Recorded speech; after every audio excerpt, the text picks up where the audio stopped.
අපි දැන් බලමු අපි ක්‍රියේට් කරගත් ඔබ්ජෙක්ට් එකකට ලයිට් එකක් ලබා දී එය එම ලයිට් එක ඇනිමේට් කරගන්නේ කොහොමද කියලා ප්‍රථමයෙන් මේ ආකාරයෙන් ඔබට අවශ්‍ය පරිදි කැමති ඔබ්ජෙක්ට් එකක් ක්‍රියේට් කරගන්න ඔබට හැකියාව තියෙනවා. මේ ආකාරයෙන් මා බොක්ස් එක ක්‍රියේට් කරගත්තා. මේ ආකාරයෙන් ඔබට අවශ්‍ය පරිදි සකසා ගන්න ඔබට පුළුවන්.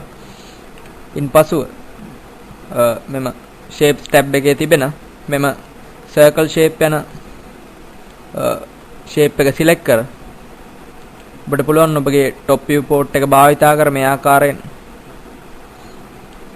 වෘත්තයක් නිර්මාණය කරගන්න පුළුවන්. එම shape object එක භාවිතා කළා.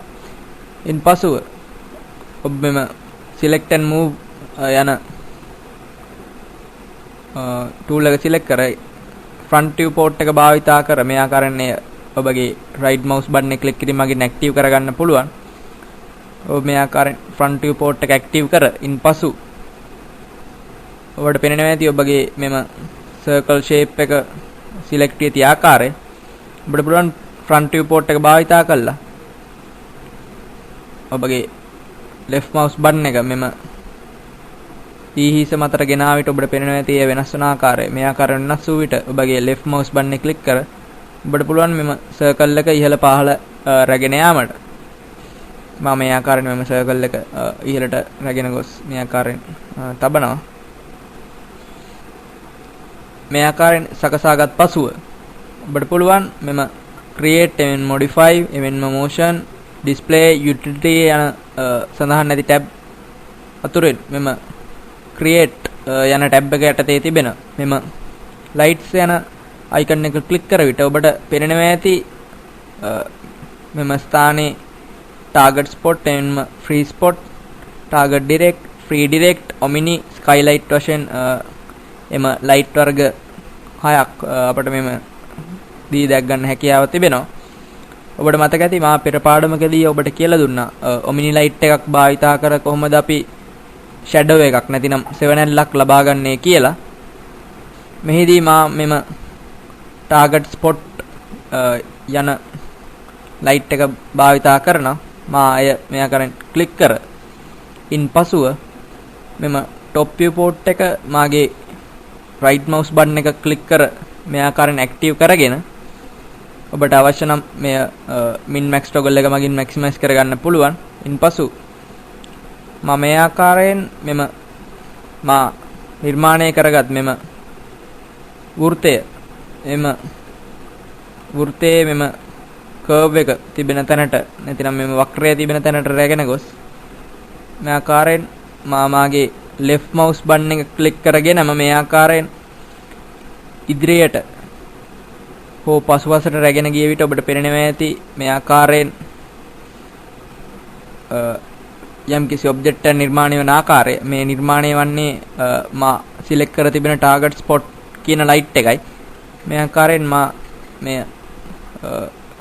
මෙම ස්ථානයේ රැගෙන with මාගේ left mouse button එක අතහැරිය විට මට පුළුවන් එම ටාගට් ස්පොට් කියන ලයිට් එක නිර්මාණය කරගන්න. නැවතත් මෙම min max toggle එක ක්ලික් කිරීමකින් ඔබට පුළුවන් පෙර සිටිය ස්ථානයටම පැමිණෙන්න. දැන් ඔබට පෙනෙනවා ඇති මෙම perspective viewport එකේ සිදුවී තිබෙන වෙනස. ඔබට දැක් ගන්න පුළුවන් මේ ආකාරයෙන් ඔබ නිර්මාණය කරගත් ඔබ්ජෙක්ට් එකට මේ ආකාරයෙන් යම් කිසි එළිය සහ අඳුරු ස්වභාවයක් දිස්වනවා. ඒ මා මේ දැන් නිර්මාණය කර තිබෙන ටාගට් ස්පොට් කියන ලයිට් වර්ගය නිසා ඒ සිදුවී තිබෙන්නේ. ඔබ මෙහි යම් කිසි නැවතත් වැඩ කිරීමට ප්‍රථමයෙන් මුලින්ම ඔබට පෙනෙනවා ඇති ඔබගේ mouse pointer එක වෙනස් වී තිබෙන ආකාරය. මෙහිදී තවමත් මෙම target spot යන light වර්ගය active වී තිබෙන නිසා තමයි මෙම මාගේ mouse pointer මේ ආකාරයෙන් දිස්වන්නේ. මෙය යම් කිසි වැඩක් කිරීමට ප්‍රථමයෙන් මෙම select and move tool එක භාවිතා කර ඔබට පුළුවන් පෙර තත්ත්වයට පැමිණෙන්න. මේ ආකාරයෙන් ඔබ ඔබගේ ඔබ්ජෙක්ට් නැතිනම් ටාගට් ස්පොට් එක නිර්මාණය කරගත්තා නම් ඔබට පුළුවන් එම ටාගට් ස්පොට් එක මේ ආකාරයෙන් සිලෙක්ට් කරගන්න. ඉන්පසුව මෙම ටාගට් ස්පොට් එක සිලෙක්ට් කරා නම් ඔබට පුළුවන් මෙම EEC භාවිතා කර නැවතත් ෆ්‍රන්ට් view port එක භාවිතා කර ඔබගේ මෙම ටාගට් ස්පොට් එක එහා මෙහා රැගෙන යාමට. ඔබට පේනවා ඇති ඔබගේ ටාගට් ස්පොට් එක එහා මෙහා රැගෙන ගිය විට පර්ස්පෙක්ටිව් නැතිනම් මෙම පර්ස්පෙක්ටිව් report එකේ සිදුවන වෙනස් වීම ඔබ නැවතත් මා පෙන්වන්නම්. මෙය ඔබට පේනවා ඇති පැහැදිලිවම සිදුවෙන වෙනස් වීම. මේ ආකාරයෙන් මා නිර්මාණය කරගත් වෘත්තය තිබෙන ස්ථානය හා සමාන ස්ථානයකට මෙය ගෙනවිත් මෙය තබා ඉන්පසු ඔබට මතක ඇති මා පෙර පාඩමේදී කියලා දුන්නා අපි කොහොමද පාත් එකකට නැතිනම් යම්කිසි අපට අවශ්‍ය පරිදි අවශ්‍ය ගමන් මාර්ගික අපට අවශ්‍ය ඔබ්ජෙක්ට් එකක් අප ඇනිමේට් කරගන්නේ කියලා. එම ක්‍රමය භාවිතා කර ඔබට පුළුවන් මෙම මා නිර්මාණය කරගත් මෙම ටාගට් ස්පොට් කියන ලයිට් එක ඔබට පුළුවන් මෙම මා නිර්මාණය කර වෘතයේ වටේ ඇනිමේට් කරගන්න. දැන් බලමු අපි කොහොමද ඒක කරන්නේ කියලා. ඔබ මෙම ටාගට් ස්පොට් එක සිලෙක්ට් කර නැත්නම් මේ ආකාරයෙන් මෙම ටාගට් ස්පොට් ලයිට් එක සිලෙක්ට් කර ඉන්පසුව නැවතත් පෙර පරිදිම motion ඉන්පසුව assign controller යන ස්ථානයේ මේ ආකාරයෙන් ක්ලෝස් වෙත් නම් මෙම ධන ලකුණ ක්ලික් කිරීමකින් ඔබට පුළුවන් නැවතත් විවෘත කරගන්න. මේ ආකාරයෙන් නැවතත් position ඉන්පසුව මෙම assign controller යන icon එක ක්ලික් කර විට මේ ආකාරයෙන් assign position controller වශයෙන් නැවතත් ඒ window එක විවෘත වෙනවා. එහි path constraint ඉන්පසු okay ක්ලික් කරන්න. ඉන්පසු නැවතත් add path යන ස්ථානයෙන් path parameters යටතේ තිබෙන add path යන ස්ථානයේ මේ ආකාර add path යන බටන් එක ක්ලික් කර ඉන්පසුව ඔබට top view port එක ආධාරයෙන් ඔබට පුළුවන් එම path එක select කරන්න. මේ ආකාරයෙන් මෙම circle යන path එක select කර විට ඔබට පේනවා ඇති එම light එක දැන් animate වී තිබෙන ආකාරය. දැන් ඔබට මෙම perspective report එක active කර ඉන්පසුව min max toggle එක මගින් එය maximize කරගන්න පුළුවන්.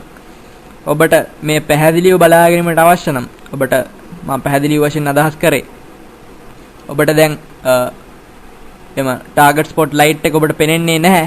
ඔබට එය බලා ගැනීමට අවශ්‍ය නම් ඔබට පුළුවන් මෙම zoom extend යන icon එක ක්ලික් කිරීම මගින් ඔබට පුළුවන් ඔබගේ සියලුම ඔබ්ජෙක්ට් එක සහ මෙම ලයිට් එක සර්කල් එක සියලුම දේවල් ඔබට පැහැදිලිව දැක ගැනීමට හැකියාව තිබෙනවා. මා මෙහිදී මෙම play animation යන බටන් එක ක්ලික් කළහොත් ඔබට එම ලයිට් එක ඇනිමේට් වෙන ආකාරය බලා ගන්න පුළුවන්. මා දැන් මේ play animation යන බටන් එක ක්ලික් කරනවා. ඔබ දකින්න ඇති ඒ ඇනිමේට් වුණ ආකාරය. ඒ ආකාරයෙන් අපට පුළුවන් අපට අවශ්‍ය පරිදි ලයිට් එකක් මගින් ඔබ්ජෙක්ට් එකක් ආලෝකමත් කරගෙන එම ලයිට් එක අපට ඇනිමේට්